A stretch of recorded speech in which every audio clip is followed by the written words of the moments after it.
नौ दुर्गा पूजा, दुर्गा माँ प्रकट होती है 9 रूप में, हमें शक्ति देती है। और 9वें दिन राम नवमी हो जाता है, प्रभु श्री राम आ गए। तो जीवन में शक्ति और धर्म, भगवान धर्म के ही तो रूप है ना, तो धर्म पर चलने की, शक्ति की उपासना करते तो शक्ति मिलती है, धर्म पर चलिए। और फिर उसी आगे चल करके पूर्णिमा में हनुमान जी महाराज का आगमन हो जाता, पहले भगवान फिर भक्त आ जाते हैं, हनुमान जयंती। तो सब तरह से जो संजोग है ज्योतिष विद्या के गणना के आधार पर, गणित के आधार पर, तो उसी को कहते हैं नया साल। आप कहिए ज्योतिष उतिष तो ऐसे होता है, बोल सकते हैं ना। तो देखिए आज बड़े बड़े वैज्ञानिक दुनिया के साइंटिस्ट लोग रिसर्च कर रहे हैं कि भाई ये सूर्य ग्रहण, चंद्र ग्रहण, ये सब कैसे लगता है, सही सही डेट वो नहीं बता पाते हैं। लेकिन ज्योतिष विज्ञान ने लाखों करोड़ों साल पहले ये बतला दिए कि इस साल इस महीना में 2-2 ग्रहण लगेंगे, और लगा कि नहीं, इतना बज के इतना मिनट, इस मुहूर्त में, इस पल, इस क्षण में वो ग्रहण लगेगा, और लग गया कि नहीं। ज्योतिष विज्ञान अनादिकाल से है, उसका सब कुछ सत्य होता है। एक दशहरा के समय में हथिया नक्षत्र था, कुछ बूढ़े लोग, बुजुर्ग लोग बोले हमको कि उसमें जो सत्संग दिए ना वो कैंसिल कर दीजिए। मैं बोला नहीं नहीं, समय दिया हुआ। तो बोला आप जानिए, क्योंकि वर्षा खूब होगी। और सही में इतनी बारिश हुई ना कि 7 दिन तक वर्षा होते रह गया, 2-3 साल पहले की बात है। नक्षत्र, ग्रह, ये सब क्या है, मुहूर्त, लग्न, ये सब का एक अद्भुत ज्ञान है। तो यही विक्रमादित्य, तो मैं कह रहा था कि इस तरह से चक्रवर्ती सम्राट थे अशोक, ये राजा भरत, कोई चीज की कमी नहीं थी, पर सर्वस्व त्याग दिए क्योंकि इसमें सुख नहीं था। कहा जाता है मैकोले जो अंग्रेजी लाया ना भारत में, ये मैकोले ब्रिटेन के पार्लियामेंट में एक बार बोला था, अपने वो जो अंग्रेजों के बीच में बोला था कि भारत देश के एक राज्य के एक नगर पालिका, वो जो सूरत है ना, कहते उस जिला में इतना धन है जितना कि पूरे ब्रिटेन में धन नहीं है। सोचिए, तो इतना धन संपत्ति, कहा जाता है भारत सोने की चिड़िया। बहुत हाल फिलहाल तक सोना चांदी का सिक्का चलता था जिस पर भगवान की मूर्ति हुआ करते थे। कोई चीज की कमी नहीं है यहाँ, खजाना। अभी भी जो पद्मनाभा स्वामी मंदिर है ना विष्णु भगवान का दक्षिण भारत में, कई तह खाना है, उसको केरल सरकार ने ताला लगा रखा है, तमिलनाडु सरकार ने। और जितना खोलते उतना गहना जेवर सोना चांदी उसमें भरे पड़े हैं। कि बड़े बड़े राजा महाराजा लोग वही चढ़ाते थे। परंतु मैं जो कह रहा हूं क्या जानते हैं, कितना धन संपत्ति सुख साम्राज्य को छोड़ करके सम्राट भरत चले गए जंगल में, किस लिए? क्योंकि यहां सुख नहीं था, किसी चीज में सुख नहीं था उसे। सकल कर्म करी थके हो गोसाई, सुखी न भयो अब ही खिनाए। ये काफी है आंख खोलने के लिए कि हम लोग जो संसार में परिवार में सुख देखते हैं, और राजा ने सर्वस्व त्याग करके सुख की खोज में जंगल को जाते हैं। वहीं पर कठोर तपस्या की महाराज भरत। इसीलिए संत महापुरुषों ने, ऋषि महर्षियों ने यही ज्ञान दिया कि उस ईश्वर भक्ति में सुख है, उसकी प्राप्ति में सुख है, बाकी कहीं सुख नहीं है। ना सुख विद्या के पढ़े, ना सुख वाद विवाद, साध सुखी सहजो कहे लगे सुन समाद। कोई तन दुखी, कोई मन दुखी, कोई धन बिन रहत उदास, थोड़े थोड़े सब दुखी। सब दुखी हैं, पैसा वाला, अच्छा मकान वाला, गाड़ी वाला, सब परेशान है। एक एक घर में जाकर के कहिए कोई नहीं सुखी है। पर सुखी कब होते हैं? जब सब ओर से मुख को मोड़ करके भक्ति की ओर, भगवान की ओर लगा देते हैं, तब यह जीव सुखी हो जाते हैं। इस तरह से ये देश की परंपरा रही। कहा जाता है कि भगवान बुद्ध ही राजा थे, राजकुमार थे। राजा सुदोधन ने जब जन्म हुआ ना, तो बड़े बड़े ज्योतिष को बुलाए, बतलाइए महाराज मेरा राजकुमार कैसा होगा। हर माँ बाप का सपना होता है कि उसका बच्चा अच्छा हो, सपना तो देखना चाहिए, लेकिन वो अच्छा तब होगा जब संस्कार मिलेगा उसको। संस्कार तो देना भूल जाते हैं, उसके लिए धन संपत्ति कमाना चालू कर देते, चाहे जैसे बने तैसे करो कमाई। मतलब लोग कहते हैं जैसे हो तैसे ध्यान भजन करो, लेकिन सांसारिक दृष्टि से जैसे लूटपाट घोषी चोरी चपाटी बेईमानी शैतानी जैसे हो तैसे धन कमाओ। किस लिए? तो बेटा के लिए, वो समाज में सबसे अमीर मेरा बेटा हो जाए इसलिए। परंतु अच्छा धन कमाने के बाद भी बेटा अमीर तो हो जाता है, लेकिन संस्कार जब उसका बिगड़ जाता है ना, तो सब धन पानी हो जाता है, सब धन बैस पसेरी, कहावत है ना। माँ बाप तो चाहते हैं कि बच्चा अच्छा हो। यही राजा शुद्धोधन चाहता था कि मेरा बेटा है राजकुमार है तो यशस्वी हो, कीर्तिवान हो। इसी के लिए उन्होंने ज्योतिष को बुलाया। हम लोग भी चाहते हैं, तो यदि देखिए बाल बच्चा का बड़ा महत्व है ना। बाल बच्चा के माँ बाप का कहा जाता है कि प्राण ही बसता है माँ बच्चे में। बच्चा को कुछ हो जाए तो माँ बाप को सबसे ज्यादा दुख होता है। तो जब इतना महत्व बाल बच्चा का है, देखिए एक एक आदमी दंपति है ना, परिवार है, यदि उसको बाल बच्चा नहीं हो तो पूरा जमीन जायदाद मकान दुकान सब कुछ बेच देते हैं वो इलाज कराने में कि किसी तरह एक बाल बच्चा हो जाए। सोचिए कितना महत्व है उस बच्चे का। और जब वो बच्चा हो जाता है और उसके दिमाग में जब गलत सलत संस्कार जा रहा है तो कितना बड़ा अन्याय हो रहा है। इसलिए उनके अंदर अच्छा संस्कार हो, तब जानिए कि आप बच्चा के महत्व को समझ रहे हैं और उसको सही में आपका बच्चा जो है ना, जो जिसके लिए आप इतना परेशान थे, तो उसका लाभ आपको मिल जाता है। पर अच्छा होगा कैसे? बच्चे को संस्कार ही नहीं देते हैं, बच्चे में कोई खराबी होती नहीं है। एक बार एक सेठ जी थे, ऊपर छत पर बैठे हुए थे, उसका बेटा भी था। कोई आदमी आया नीचे, बोला सेठ जी है सेठ जी। तो सेठ जी अपने बेटा को बोला सुनो, उसको बोलो कि पापा घर पे नहीं है। तो बचवा बोला सुनो जी हमारे पापा बोल रहे हैं वो घर पे नहीं है। बच्चा को दिल में तो था नहीं कुछ, जो बोला वो बोल दिया। तो इसलिए आप विचार कीजिए कि उसको क्या बना रहे हैं, सत्यवादी बना रहे कि झूठवादी बना रहे हैं, चोर बना रहे कि दानी बना रहे हैं, वो निश्चर बना रहे हैं कि शाकाहारी बना रहे हैं, सदाचारी बना रहे हैं कि व्यभिचारी बना रहे हैं। पर एक बात ध्यान रखिए, झूठ चोरी नशा हिंसा और व्यभिचार ये पंच पाप का त्याग जहां पर बतलाया जाता है, उससे जब दूर रहेंगे तो पांच पाप में वो मशहूर रहेंगे, वो बच ही नहीं सकते हैं। मेरो मन अनंत कहां सुख पावे, क्योंकि दुनिया में ऐसा कोई जगह दिखा दीजिए जहां पांच पाप को छोड़ने के लिए बतलाया जाता है। बाप बड़ा ना भैया, सबसे बड़ा रुपया, जैसे बने वैसे। इसलिए हर जगह घुसखोरी है। तो इसलिए कहने का मतलब कि मिला जुला करके यही बात है कि जब सत्संग में नहीं जोड़ रहे तो आप बच्चा की भलाई नहीं कर रहे, उसके सत्यानाश कर रहे हैं, यही समझ लीजिए। बिल्कुल वैसे ही होता है।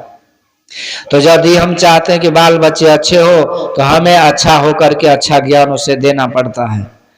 गुरु महाराज कहते हैं जिस घर के माँ बाप अच्छे होते हैं ना, तो उसके घर का बेटा सुभाष चंद्र बोस हो जाता है, खुद्दीराम बोस, चंद्रशेखर आजाद, वीर भगत सिंह ऐसे हो जाते हैं, सच्चे सपूत भारत माँ के हो जाते हैं। स्वामी विवेकानंद हमारे गुरु महाराज जैसे हो जाते हैं, जिसके माँ बाप अच्छे होते हैं। और जिसके माँ बाप खुरफाती होते हैं उसी का बेटा आतंकवादी मौवादी उग्रवादी होता है, भ्रष्टाचारी दुराचारी पापाचारी होता है। तो इसीलिए यदि ये सपना है तो सपना जरूर पूरा होगा। और एक काम संत महापुरुष कहते वो क्या है, तो खुद सत्संग से जुड़ जाइए, बाल बच्चे को उसमें जोड़ लीजिए और ये सपना बिल्कुल सच होकर के रहता है।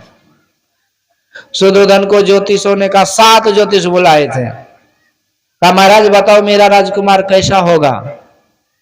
ज्योतिषियों ने कहा कि 1 नंबर का चक्रवर्ती सम्राट होगा। राजा के खुशी का पारावार नहीं रहा कि मेरा बेटा सम्राट, वाह क्या बात है। ज्योतिषों को बहुत दान दक्षिणा देने लगे। ज्योतिष ने कहा रुको रुको रुको महाराज, एक और संजोग बना हुआ है। क्या? यदि ये घर छोड़ दिया ना तो एक नंबर का भिक्षु हो जाएगा। मतलब भिक्षुओं में ये बुद्ध होगा, पूरी दुनिया में इसकी ख्याति फैल जाएंगी, स्वर्ग के देवता भी इसके धर्म गाथा को सुनने आया करेंगे। राजा का चेहरा लटक गया, मुंह लटक गया, अनहार हो गया, उदास हो गया, हताश हो गया, परेशान हो गए, टेंशन डिप्रेशन। क्यों? सुन लिया कि बाबा बन जाएंगे। आज भी वही होता है। 5 गो बेटा है, एगो चोर बन गया, कहते चलो न 4, एगो चोर न बाकी तो ठीक है ना, एगो घूसखोर बन गया, चलो 2 गो है ना, एगो लुटेरा बन गया, एगो पियक्कड़ बन गया, संतोष हो जाता है।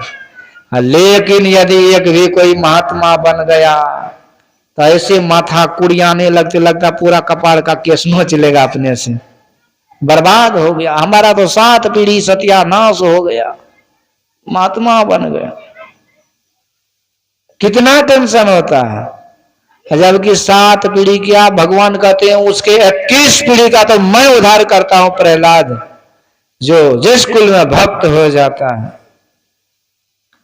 सो कुल धन्य मां सुनो, जगत पूज्य सुपुनीत, श्री रघुवीर परायण जय नर उपज विनीत। पुत्रवती जुवती जग सोई, रघुपति भगति जासु सुत होई। वही पुत्रवती है, लेकिन दिमाग टेंशन में आ जाता। आप लोग को भी टेंशन हो रहा है क्या? तो बना ही नहीं तो टेंशन कौन सी होगा। आइए एक भजन सुनते हैं। हम सांस ले रहे हैं इस जान के बदौलत, हम सांस ले रहे हैं इस जान के बदौलत, हम सांस ले रहे हैं इस जान के बदौलत, हम सांस ले रहे हैं इस जान के बदौलत, और जान जिस्म में है श्री राम के बदौलत, और जान जिस्म में है श्री राम के बदौलत, हम सांस ले रहे हैं इस जान के बदौलत।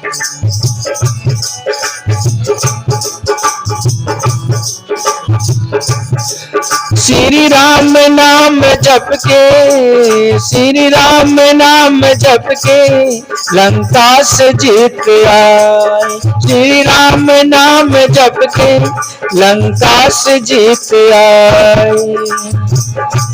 हनुमान सिद्ध पा गए, हनुमान सिद्ध पा गए, हरि नाम के बदौलत, हम सांस ले रहे इस जान के बदौलत, हम सांस ले रहे हैं इस जान के बदौलत, हम सांस ले रहे हैं इस जान के बदौलत, और जान जिस्म में है श्री राम के बदौलत, और जान जिस्म में है श्री राम के बदौलत। कुछ पुण्य हो रहा है सूरज निकल रहा है, कुछ पुण्य हो रहा है जो सूरज निकल रहा है, धरती थमी है सदियों से, धरती थमी है सदियों से इंसान के बदौलत, धरती थमी है सदियों से इंसान के बदौलत, हम सांस ले रहे इस जान के बदौलत।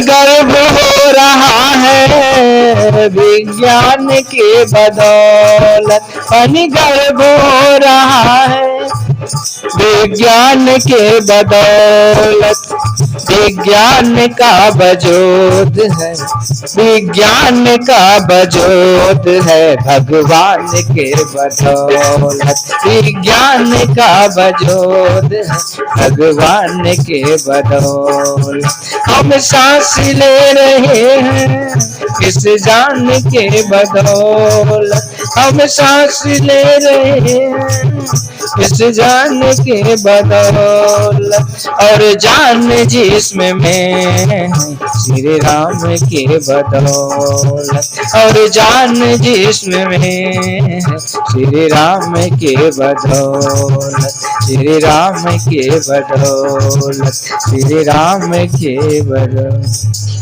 तो चिंतन दियो ताहि बिसरायो, ऐसो को नमक हरामी। जो परमात्मा ने शरीर दिया यदि उसके भक्ति में लग जाते तो बड़का अनर्थ हो गया क्या? कुछ भी नहीं होता है। जो काम कभी किसी से नहीं हुआ वो काम उससे हो जाता है जो भगवान के समर्पित हो जाते हैं। ध्रुव जी ने जंगल को गए, क्या हुआ? सब कुछ छूट गया, बर्बाद हो गए क्या? तप किए और परम पिता के गोद में जाके बैठ गए। भगवान ने बैठा लिए, कहते बेटा तू सच्चे माने में मेरा बेटा हो गया। तूने संघर्ष करके इस बाल्या अवस्था में ही सब ओर से अपने आप को मोड़ लिया, मोह ममता को छोड़ दिया, और तू सच्चा मान करके मैं तो हकीकत में हूं ही, और तूने मुझे सचमुच में पहचान करके मेरे गोद आ गया। तुम्हारे जैसा सुंदर कोई नहीं है, तुम्हारे जैसा मासूम कोई नहीं है, इसलिए तू मेरा सदा सदा के लिए लाडला बना रहेगा, मेरे गोद में बैठा रहेगा। अब दुनिया में कभी तू कोई नहीं गिरा पाएगा, तुझे दुनिया का कोई ऐसा आनंद नहीं जो तुझे यहां नहीं मिलेगा। एक ईश्वर अकेले माता, अकेले ईश्वर माता पिता भाई बंधु सगे संबंधी रिश्ते नाते सबका सुख दे सकते हैं, सब कुछ उसमें है। और वहीं जाके बैठ गए, सदा सदा के लिए प्रकट हो गए भगवान। ध्रुव जी की जय जयकार। भगवान कहते बेटा मैं तुम्हारा दर्शन करने आया हूं। अब कहिए भगवान का दर्शन भक्त करते, ये बात तो समझ में आती, पर भगवान ही भक्त का दर्शन करे। भगवान कहते बेटा तू प्यारा है, सुंदर है, भीतर बाहर से सुंदर है, और ऐसे मुझे बड़े प्यारे होते हैं, उसके लिए मेरा सब कुछ उसी का हो जाता है। देख मेरा विष्णु लोक जिसमें सब कुछ है, लेकिन तू मेरा बेटा है इसीलिए मैं तुम्हारे नाम पर कर देता हूं। असली बेटा बनेंगे तब ना, लेकिन हम लोग तो कुबाकर बन के घूमते रहते हैं। लवारिस जो माँ बाप ने उसको माँ बाप मानते, असली माता पिता को भूल बैठे। किसी ने कह दिया जो है ना रोड के उस पार में वही तुम्हारा नाना लगता है, नाना नाना चिल्लाने लगे, पर आते पते नहीं किया कि नाना है कि काना है। संत महापुरुष परिचय कराते हैं, असली माता पिता वो ईश्वर परमात्मा है। बाहर के ये सब नकली, मतलब शरीर के हैं, शरीर ही अपना नहीं तो माता पिता अपना कहां से हो जाएगा? हम तो आत्मा है ना, तो आत्मा तो परमात्मा के अंश है। इसलिए उस पिता के गोद में बैठते हैं, और पिता ने सब कुछ लिख दिए बेटा को। क्या लिख दिए? तो विष्णु लोक लिख दिए, और उसके नाम पर लिख दिए, और उसका नामकरण हो गया, दाखिल खारिज हो गया, और उसी का नाम हो गया ध्रुव लोक।